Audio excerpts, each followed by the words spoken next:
अभी अभी आपने कहा कि इस पृथ्वी पर कोई भार नाम की वस्तु है तो उसका संबंध सिर्फ देह तक है, आत्मा से उसका कोई संबंध नहीं। लेकिन मैंने आप अपने आप को युद्ध में देखा है, युद्ध में श्रम करते हुए देखा है, तो मैं आपसे एक बात कहना चाहता हूं। हाँ बोलो, क्या कहना चाहते हो?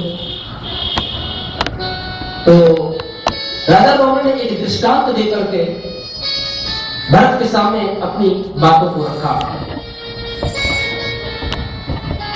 कि महाराज एक बर्तन है, बर्तन में जल है और जल में चावल है। तो बर्तन को जब हम अग्नि पर रखेंगे तो अग्नि सबसे पहले बर्तन को गर्म करेगी, है ना, और बर्तन उस जल को गर्म करेगा और उस जल में जो चावल है वो गल जाएगा। तो एक दूसरे से संपर्क होने के कारण जैसे चावल गल गया है, तो कहा गुरुदेव आप ऐसे ही समझे इस बात को, क्योंकि जैसा मन कहता है तन वैसा काम करता है। इंद्रियों का संबंध मन से है, मन का संबंध बुद्धि से है और बुद्धि का संबंध आत्मा से है। तो सबका एक दूसरे से संबंध है। यदि हमें कोई सुख दुख है तो उसका अनुभव आत्मा भी करती होगी ना। तो राजा की बात को सुन करके संत भरत खिलखिलाकर हंस पड़े। तपोको विदह गोविद वादवादान वर्षतो नाति विदित नाम वरिष्ठ न सूर्यो व्यवहारणेनम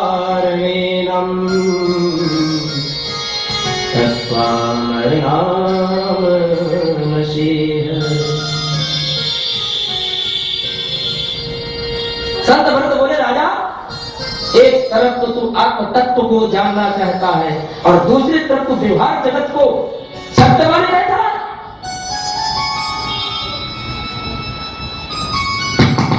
जैसे तूने अपनी बात को रखी तो उसमें तेरी बातों से ही मैं अपनी एक बात रखता हूं। अब जैसे आपने कोई प्राइमरी का बच्चा हो और कोई सवाल आपसे कर ले, तो अब आप उस प्राइमरी के बच्चे को इंटर की भाषा में, बीए की भाषा में, एमए की भाषा में समझाओगे तो उस 5 वर्ष के बालक को वो बात समझ में आएगी?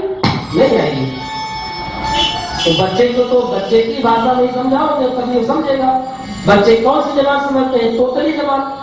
तो राजा ध्रुवण को भी संत भरत ने उन्हीं की भाषा में, उन्हीं की जबान में समझाया। कहते ध्रुवण तूने भी क्या कहा कि बर्तन है, बर्तन में जल है, जल में चावल है, और जब उस बर्तन को हम अग्नि पर रखेंगे तो अग्नि पहले बर्तन को गर्म करेगी, फिर बर्तन उस जल को गर्म करेगा और उस जल में जो चावल है वो चावल गल जाएगा। लेकिन चल उस चावल की जगह में एक पत्थर का टुकड़ा में रख देता हूं, तो तू बता क्या उस चावल के टुकड़े उस चावल की तरह से उस पत्थर के टुकड़ों को भी अग्नि हरा सकती है? नैनम छन्नति शस्त्राणि नैनम दहति। आत्मा अजर अमर है। उसी पत्थर की तरह से आत्मा इस शरीर में है। ये देह आपका बर्तन है और देश के अंदर जो आपकी 10 इंद्रियां हैं ये जल है, और इस जल के अंदर ये जो आत्मा है ये पत्थर का टुकड़ा है। वेदांत की भाषा में यदि कहा जाए तो संत भरत को राजा ध्रुवण की बात जब समझ में आई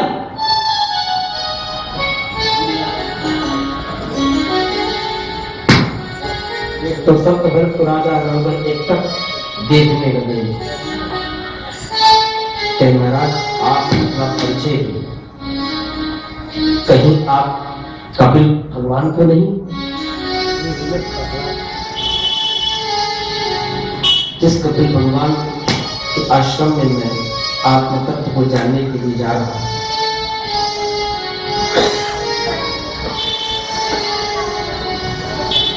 संत भरत बोले कि राजा रोगन, आत्मा उसी तरह से है, आत्मा निर्लेप है, वांसांस जीर्णाम यथा विहाय।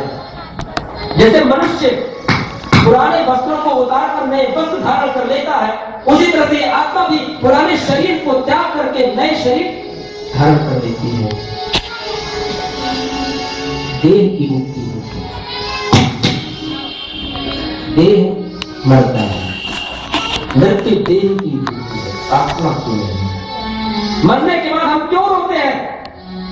क्योंकि मृत्यु शरीर की हुई है, नष्ट शरीर हुआ है, आत्मा से उसका कोई संबंध नहीं। वैसे आप छू सकते हैं, ना आप इसे देख सकते हैं, ना आप इसे महसूस कर सकते हैं। मांसाहारी भक्षण करने वालों की आत्मा मरती है, ठाकुर वहां निवास नहीं करते। और आपकी आत्मा कौन है? मेरे गोविंद है, मेरे ठाकुर है, मेरे बाकी बिहारी है, मेरे भगवान है। आपके आध्यात्म, जो आपके आराध्य है, जो आपके महापुरुष है, जो आपके संत है, जो आपके भगवान है, भैया आत्मा, आत्मा मत।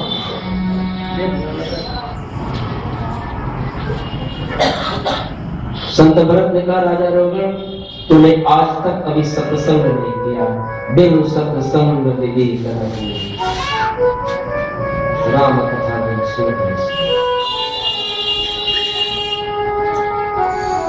लेकिन मैं समझता हूं कि आप सबको इस प्रज्ञा भूमि में जो सत्संग प्राप्त हो रहा है,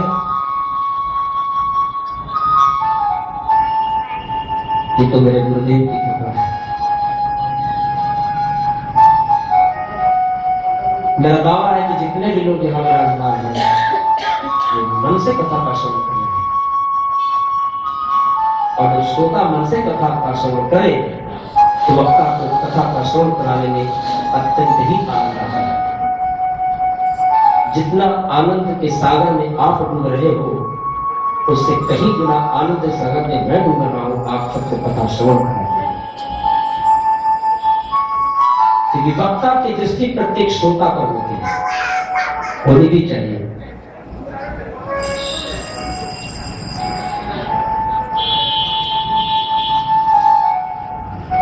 जो आपको ये सत्संग यहां पर मिल रहा है, ये एक बहाना है। बिना बहाने कोई चीज नहीं होता।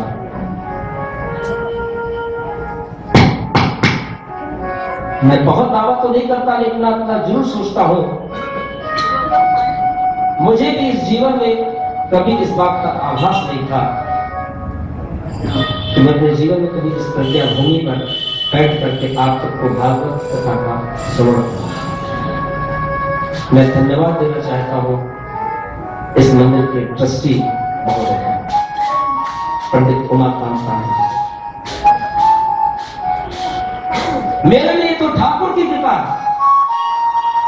आप सबके लिए उमाकांत जी की कृपा है,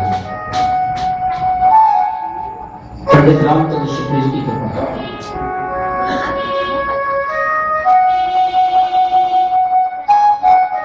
क्यों? क्योंकि ये ठिकाना है अपने गुरुदेव से मिलने का ठिकाना है। ये जो ठिकाना है अपने ठाकुर से मिलने का ठिकाना है। ये जो ठिकाना है अपने श्याम सुंदर से मिलने का ठिकाना है।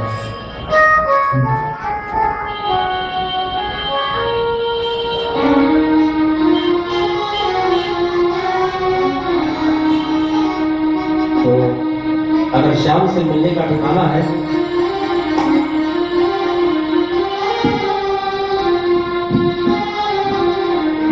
तो आइए इसी भाव को श्याम से मिलने का। आपके लिए ये प्रज्ञा भूमि ठिकाना है, लेकिन मेरे लिए ये सत्संग एक ठिकाना है। श्याम से मिलने का सत्संग एक ठिकाना, श्याम से मिलने का सत्संग एक ठिकाना है।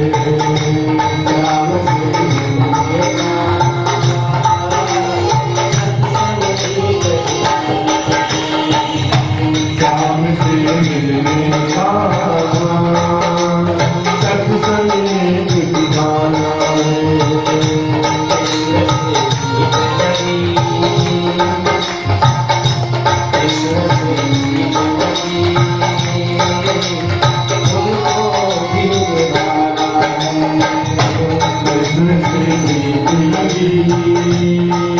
उनको ही निभाए। श्याम से मिलने का सत्संग एक ठिकाना है। श्याम से मिलने का सत्संग एक ठिकाना है।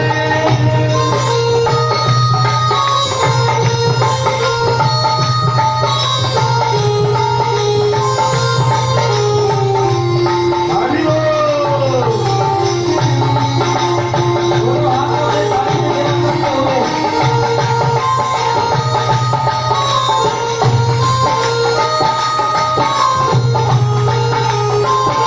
जय हो।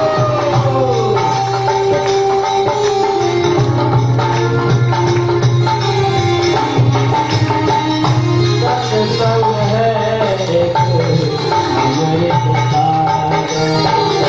सत्संग है अमृत धारा। जितना चाहो लो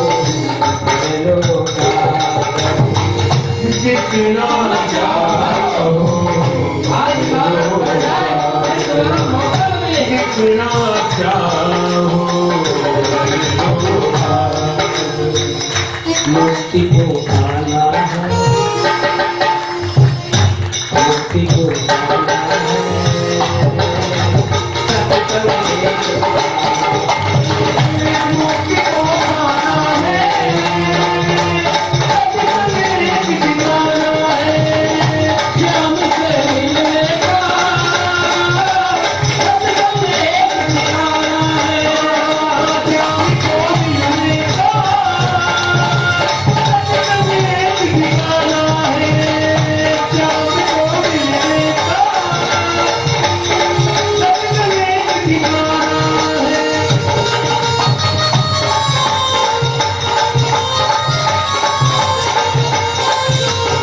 जय हो। एक बार प्रेम से बोलिए राधे कृष्णा।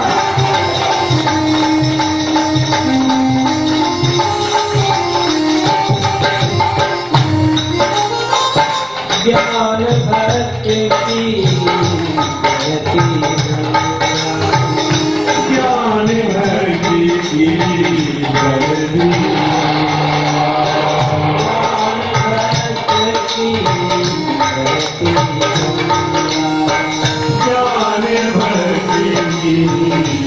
गति गंगा।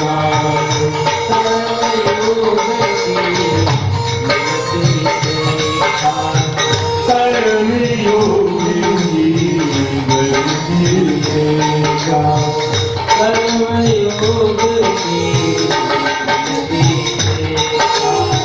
कर्मयोगी गति देखा।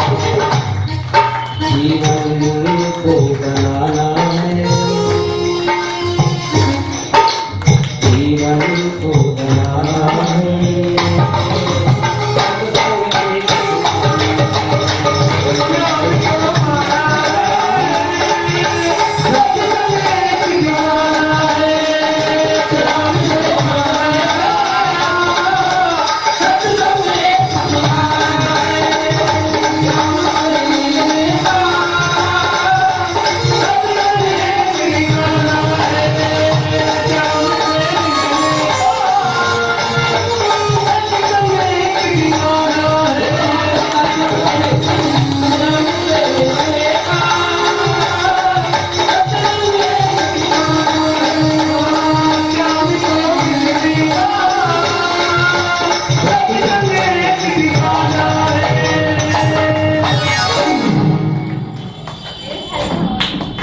अभी तक तूने सत्संग नहीं किया, बिनु सत्संग विवेक न होई, राम कृपा बिनु सब न सोई।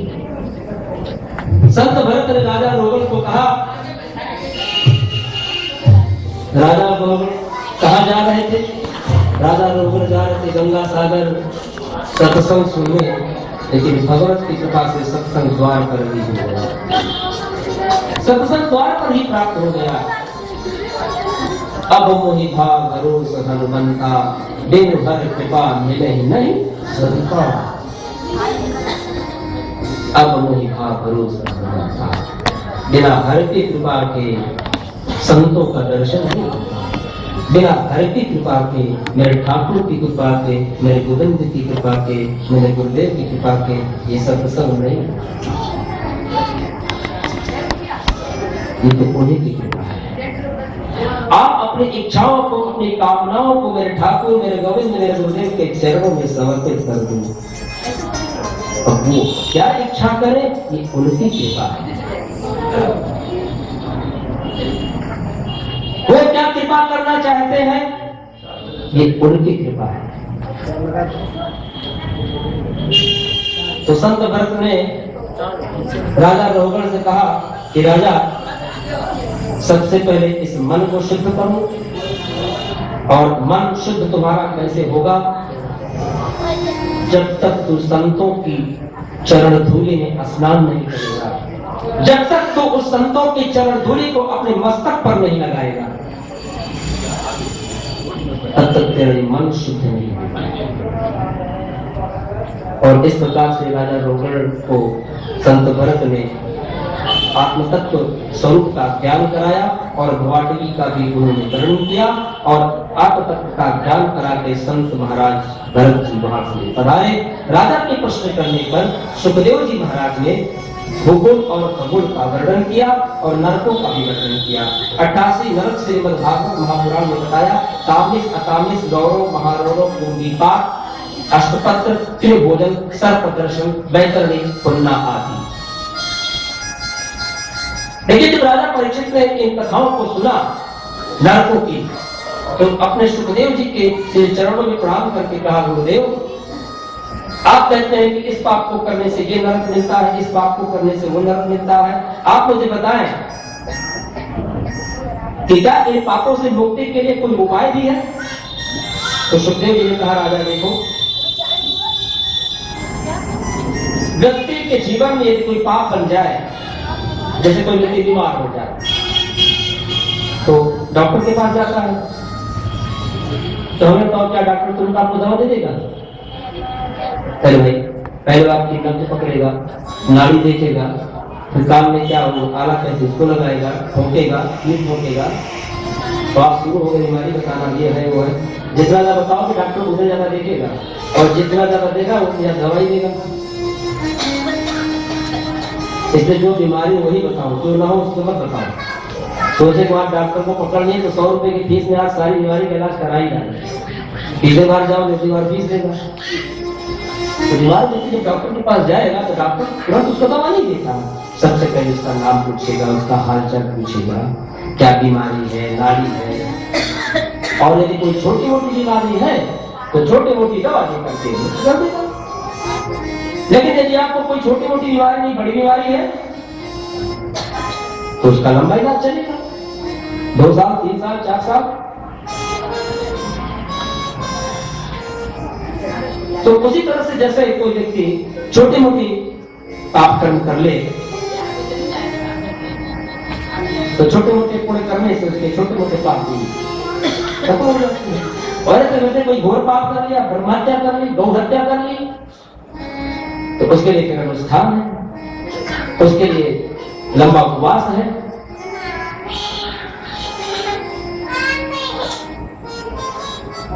तो सुखदेव जी की बात को सुनकर के परीक्षित ने कहा, क्या उपवास करने से, व्रत करने से पाप की निवृत्ति हो जाती है? कहा बिल्कुल, कहा तो बहुत अच्छी बात है, पाप क्यों, व्रत करो। ये तो हाथी को स्नान करने वाली बात है, किसी हाथी को आप स्नान करा दो, लेकिन स्नान करने के बाद हाथी आकर फिर अपने सर पर वो धूल मिट्टी को डालेगा। ये तो हाथी को पवित्र करने वाली बात हो गई। तो सुखदेव ने कहा कि राजन, बात बिल्कुल ठीक है, आपने प्रश्न तर्क संगत किया है, लेकिन एक बात समझ लो, व्यक्ति के जीवन में जब पाप हो जाए और पाप होने के बाद यदि कोई व्रत कर लेता है, तो व्रत करने से उसकी पापों की निवृत्ति तो हो जाती है, लेकिन उसके पाप करने की प्रवृत्ति कभी नहीं है। तो गुरुदेव, पाप करने की वासना कैसे मिटे? जिससे कि हमारा मन पाप करने की इच्छा ही न हो। के चित केवला भक्त्या वासुदेव परायणा। राजन, जैसे प्रातः काल का सूर्य उदय होता है, जैसे प्रातः काल सूर्य भगवान उदय होते हैं तो रात्रि का सारा कोहरा, सारा अंधेरा मिट जाता है, अंधकार समाप्त हो जाता है। इसी प्रकार से ज्ञान अज्ञान से यदि हमारे जीवन में कोई पाप हो जाए तो हमें परमात्मा की भक्ति का आश्रय लेना चाहिए, परमात्मा की भक्ति में लीन हो जाना चाहिए, क्योंकि परमात्मा की भक्ति में लीन होने से हमारे घोर से घोर पापों की निवृत्ति तो होती है, पाप करने की प्रवृत्ति भी मिट जाती है। पाप मिटाना हो तो गंगा में स्नान करो, प्रवृत्ति मिटानी है तो ठाकुर की शरण में जाओ।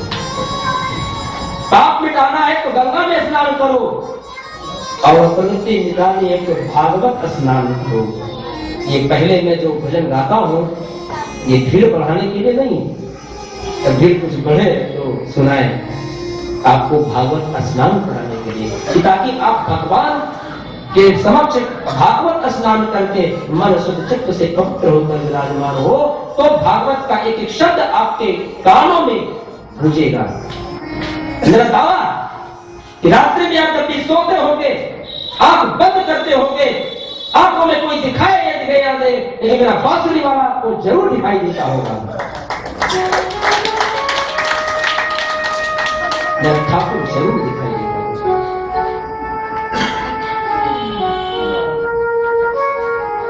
भक्ति से ज्ञान और अज्ञान से हुए पापों की निवृत्ति और प्रवृत्ति दोनों की दोनों हो जाती है। अहम धुलवंती, पापों की धुलाई होती है। कपड़े को वैसे ही पानी से धो के डाल दो तो मैल नहीं जाएगी जब तक उसकी धुलाई न हो, है ना। आप यदि देखो घाट पर जाओ, धोबी कैसे कपड़े धोता है, ऐसे लेके पटक पटक के कपड़े धोता है। उसको उसकी परवाह नहीं कि सिलाई टूटेगी फटेगी कपड़ा जाएगा, उसको बस ये इसकी धुलाई करो पापों की। वो क्या है, गंदगी क्या है, पाप ही तो है। जैसे ही भगवान जब भजन आप करोगे भगवान के सामने तो भगवान भी आपके पापों की बहुत धुलाई करेगा, बहुत धुलाई करेगा। कि धुलाई करते करते आपकी धुलाई करना शुरू कर देगा। जब पापों की धुलाई और धुलाई दोनों होगी तो पाप करने की प्रवृत्ति भी मिट जाएगी। भक्ति का आश्रय नहीं होगा।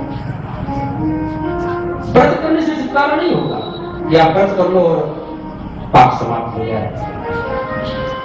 पाप समाप्त हो सकता है लेकिन प्रवृत्ति नहीं मिट सकती है। व्रत करने से हमारी पाप जल जाती है लेकिन बड़ी पाप राशियां नहीं जलती। पाप राशियां तो भागवत श्रवण करने से, भक्ति से, ज्ञान से, वैराग्य से इसकी मुक्ति होती है। और जो भागवत का श्रवण करते हैं, भक्ति ज्ञान वैराग्य को लेकर जो तपस्वी यहां बैठेगा, निश्चित उसके पापों की मुक्ति हो जाएगी। पहले ही उनकी कथा में मैंने आपको सुनाया था कि महाभारत में क्या नहीं करना चाहिए ये बताया गया, रामचरितमानस में क्या करना चाहिए ये बताया गया है, और कैसे मरना चाहिए ये भागवत में बताया गया है। तो पता चला भाई हम लोग मरने आए हैं क्या यहाँ पर? हाँ, आओ मरना सीखे। 7 दिन का कोर्स है, 4वां दिन चल रहा है, 3 दिन बाकी है। कैसे मरा जाए ये भागवत में बताया गया।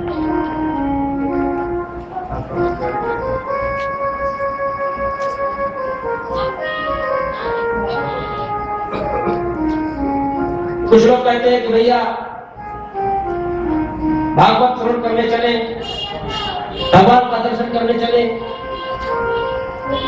भागवत इस बात को कई तरह से समझाया गया है। जब भी आप कोई माला जाप लेकर जाप करने के लिए बैठो तो कुछ लोग माले का जाप इस तरह से करते हैं। कोई चमत्कार देखे, दीदी 3 दिन से जा रहे हैं, 3 दिन सुने, देखो कुछ नहीं हुआ। 14 दिन भी आ जाए। चमत्कार ढूंढने के लिए आप आए हो, मैं दिखाऊं चमत्कार? यहीं से दिखा रहा हूं, देखिए।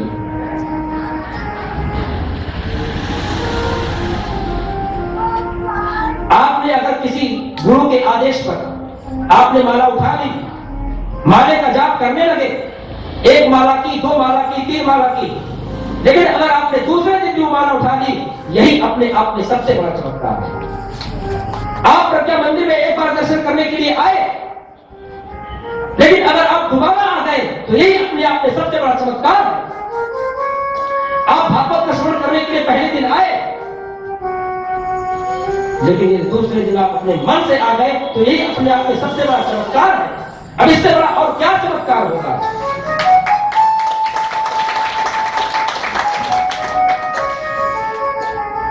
अपने गुरु के आदेश पर, संत महापुरुषों के आदेश पर आपने जप करने के लिए माला उठा कर ली, यही है चमत्कार। और क्या चमत्कार देखना चाहते हैं? क्या लॉटरी लग जाएगी? बिल्डिंग खड़ी हो जाएगी? अरे बिल्डिंग खड़ी होगी तो तेरे अपने कर्म से, और लॉटरी अगर लगेगी तो पिछले जन्म में अगर तूने किसी को दिया है और वो बचा है तो भगवान कहते हैं ठहर जा, मैं किसी का रखता नहीं हूं, अगले जन्म तुझे दे दूंगा।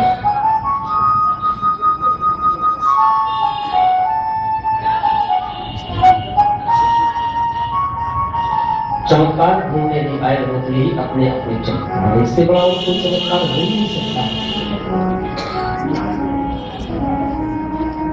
तो 4 दिन से लगातार आ रहे हैं और आगे भी आएंगे, यही अपने आप में एक चमत्कार है। मेरे ठाकुर, मेरे गोविंद, मेरे श्याम सुंदर का नाम सुनकर जिनका मन प्रसन्न हो गया, यही अपने आप में एक चमत्कार है। और क्या चमत्कार होगा? व्रत के कर लेने से आपके पाप जल जाते हैं, लेकिन भक्ति का आश्रय लेकर के भजन करने से आपकी पाप राशियां भी जल करके मिट जाती है।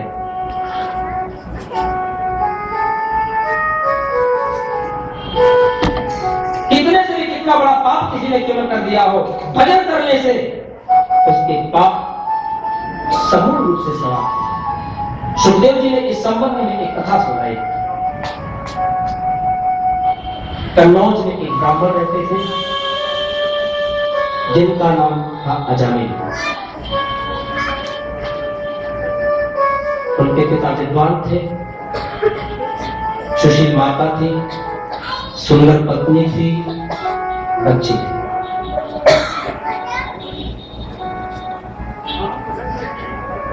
एक दिन पिता की आज्ञा से जंगल में लकड़ी लेने के लिए गए। ये हवन की लकड़ी थी, और लकड़ी लेकर जब घर की ओर लौट रहे थे तो एक बगीचे में उन्होंने एक पुरुष और एक स्त्री को, तो दोनों मदिरा पी करके अल्लाह करते हैं।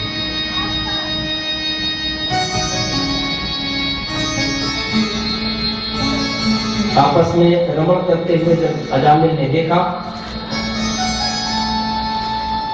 इस पाप को, तो अजामिल ने कोई पाप किया नहीं, पाप को देखा,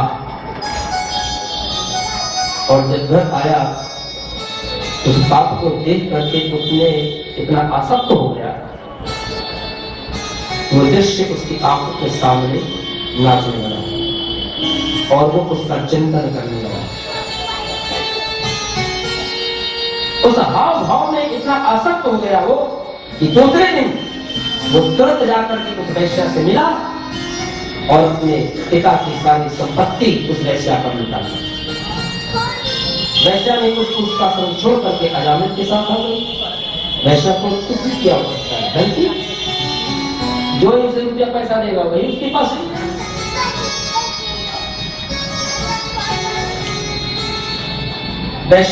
वैश्यचरी स्त्री थी।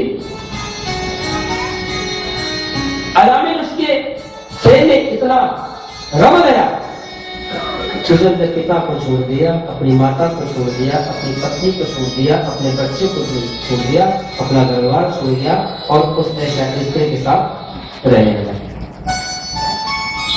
जब गांव वालों को पता चला कि अजामिल ने अपना ब्राह्मण तो नष्ट कर लिया। देखिए पहले जमाने में प्रथा थी कि यदि कोई अपनी बिरादरी में कोई बिरादरी से बाहर कोई काम कर ले तो उसको बिरादरी से छेद दिया जाता था। आज भी ये प्रथा है कि नहीं मुझे तो नहीं पता, लेकिन टिकता नहीं। अगर किसी लड़के ने कोई व्यभिचार किसी ऐसे परिवार में कर लिया जो परिवार काफी रुपए पैसे वाला हो तो हम लोग भी खीसे निकोड़ कर वहां चले जाते हैं भोजन करने के लिए, पहुंच जाते फोटो खिंचाने ऐसे वाला व्यक्ति नहीं है।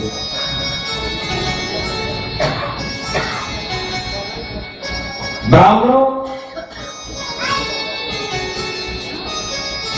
का घर सिर्फ एक ही था, अजामिल। गांव वालों को जब पता चला कि अजामिल उस बेस्ता स्त्री के साथ रहकर अपना ब्राह्मण नष्ट कर लिया तो गांव वालों ने उसको अपने गांव से निकाल के बाहर कर दिया और अजामिल एक कुटिया बना करके एक बगीचे में उस बेस्ता स्त्री के साथ रहे। सुबह से लेकर रात्रि दिन पर्यंत वो पाप कर्म में लिप्त रहे। एक दिन अयोध्या की ओर से संत वृंदावन की यात्रा पर निकले थे तो मार्ग में अजामिल का गांव पड़ा। आज भी ये स्थान है कन्नौज। कान पूजे कश्चित दासी पतिर्या नामनास्त सदाचारो दास्या संसर्ग दूषयत।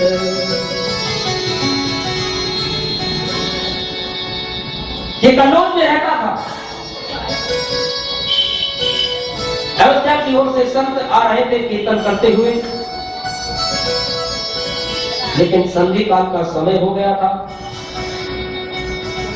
और गांव कथित सीमा पर संत खड़े होकर के दो चार व्यक्तियों से पूछने लगे कि भैया इस गांव में कोई भगवान का भक्त भी रहता है? तो देखो परिवार में, पड़ोस में, मोहल्ले में तरह तरह के लोग रहते हैं।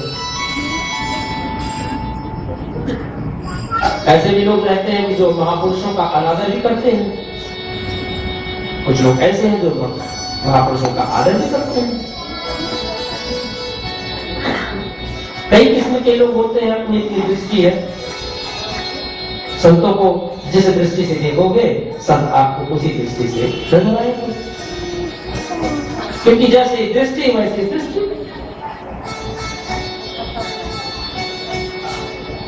तो उन लोगों से संतों ने पूछा भैया कि इस गांव में कोई भगवान का भक्त भी रहता है? तो लोगों ने कहा महाराज आपने हमसे पूछा तो हम आपको बता देते हैं कि हमारे गांव में तो एक ही भक्त है। और कौन? वो अजामिल। वो देखिए भगवान का इतना प्यारा भक्त है कि वो देखिए गांव के किनारे आश्रम कुटिया बना के रहता है।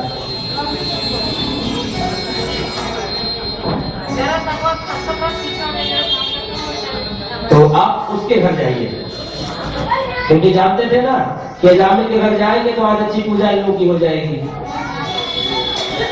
जाते ना अजामिल कैसा?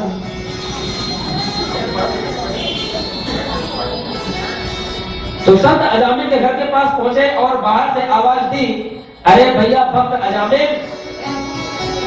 भैया भक्त अजामिल। अंदर से अजामिल सोचा कि मैं शराबी आदमी, जुआरी आदमी, अयाशी आदमी, पापी आदमी, पाप करने रहता हूँ, मुझको कौन भक्त कह के पुकारना? बाहर से संतों ने आवाज दी, भैया अजामिल दरवाजा खोलो, आज रात्रि में हम आपके यहाँ विश्राम करेंगे। तो अजामिल ने जब सुना तो दरवाजा खोला और संतों को जब देखा तो एक कारण, क्योंकि पिता के लिए संस्कार आज जग गए अजामिल के, उस पापी अजामिल के मन में, उस वेश्याचारी अजामिल के मन में, उस शराबी अजामिल के मन में। क्योंकि अजामिल के जीवन में पूर्व के संस्कार पड़े थे। पहले तो प्रणाम नहीं किया, लेकिन माता पिता के डाले गए संस्कार से जागृत हुए तो अजामिल ने प्रणाम किया। भैया आज की रात्रि हम तेरे यहाँ विश्राम करेंगे, मुझे कहीं स्थान दे दे। तो बोले महाराज आपका ही घर है, रहो आप। सुधा से का सामान अजामिल ने संत को दे दिया। संत रात्रि में अजामिल के घर बैठ करके भोजन बनाए और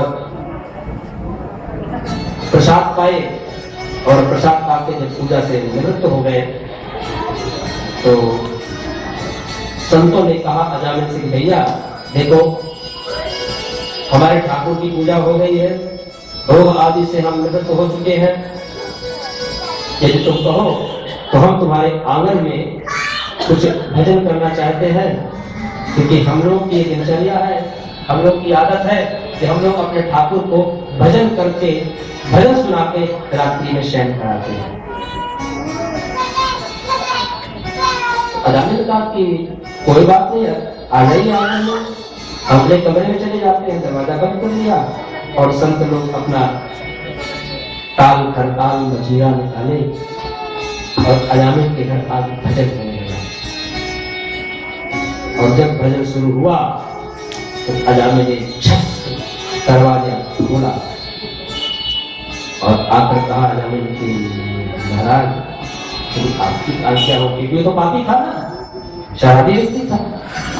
महाराज यदि आपकी आज्ञा हो तो क्या मैं भी इस भजन मंडली में बैठ जाऊं? तो संतों ने कहा भैया ये आप ही का घर है ना, है? हम कैसे मना कर सकते हैं, आओ बैठो। तो अब अजामिल के यहाँ सत्संग होने लगा, कीर्तन होने लगा, भजन होने लगा। देखो क्या भाव है, संत कैसे भजन कर रहे हैं। आइए उन संतों के साथ हम भी अपनी उसी भाव को अपने भाव में व्यक्त करें, अपने ठाकुर अपने गोविंद के सिर नैया कर ले तेरा कि नैया ले चल नैया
अखियाँ खूब सजा बैठी हूँ, अखियाँ खूब सजा बैठी हूँ, तेरी आस लगा बैठी हूँ, तेरी आस लगा बैठी हूँ, अखियाँ खूब सजा बैठी हूँ, अखियाँ खूब सजा बैठी हूँ, अपना आप दिखा बैठी हूँ, अपना हाथ दिखा बैठी हूँ, सावरिया मैं तेरी नागिनी, सावरिया मैं तेरी नागिनी, सावरिया मैं तेरी नागिनी, सावरिया मैं तेरी नागिनी, तू मेरा मनहार नैया नैया रे तेरी बड़ी बात, नैया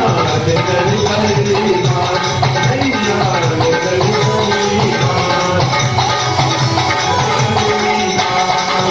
सामने के जीवन की नैया को सामने रखो, प्रभु आपके जीवन की नैया को पार लगा देगा।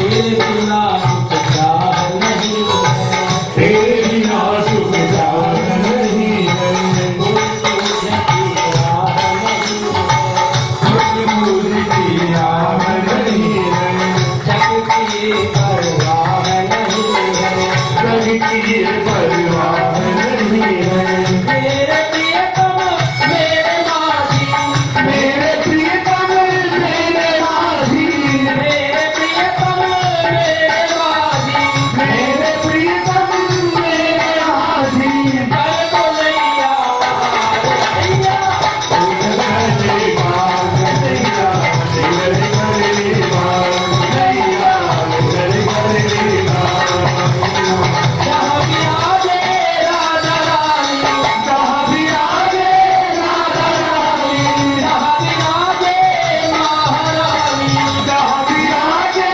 महारानी, हल तेरी सरकार ले गई तेरी मार मैया, ले गई तेरी मार मैया, ले गई तेरी मार।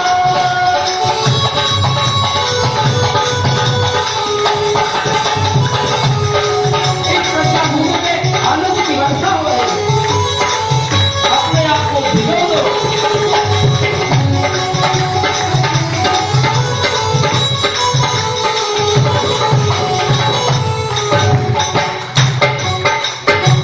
आनंद यहाँ बरस रहा है, आनंद यहाँ बरस रहा, प्रजा भूमि में बरस रहा है, प्रज्ञा भूमि